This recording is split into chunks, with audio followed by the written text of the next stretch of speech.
how did you start attracting clients?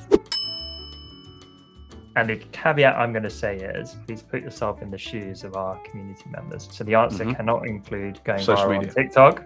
It can't include speaking at Adobe Max. We need to kind of go back to your early roots. I'll tell you what I did. I'll tell you exactly what I did. I started out as a generic graphic designer. I do everything from digital display, banners, newsletters, poster artwork, or you name it, I would do it. When the pandemic hit, I really sort of focusing on the area of graphic design that I enjoyed, and that was logo design. For me, it's like pure creation. When I first started out as a logo designer, I changed my website to focus only on logo design and spearheaded that as my sort of industry specialism. I rewrote the homepage of my website to tackle all the keywords that I needed to for SEO. So at the time I was living in London, so I basically rewrote my homepage to say the word freelance logo designer London loads of times across that page.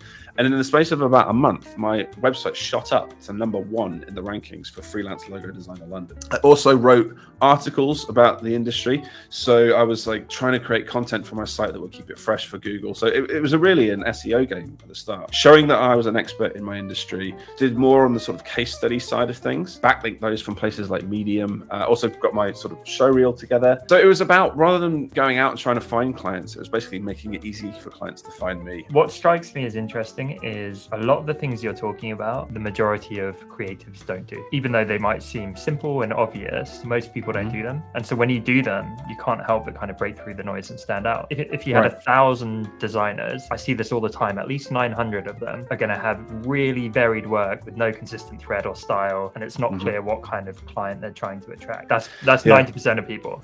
Like you, if you say, right, logo design, I'm just putting that in my portfolio, I'm putting out to the world, I'm a logo designer, that puts you in the top 10%. And then if you start putting out consistent content, well, that probably puts you in the top 1%. These intentional things are unbelievably effective, and you don't need to be a genius to do them. You just need to have some conviction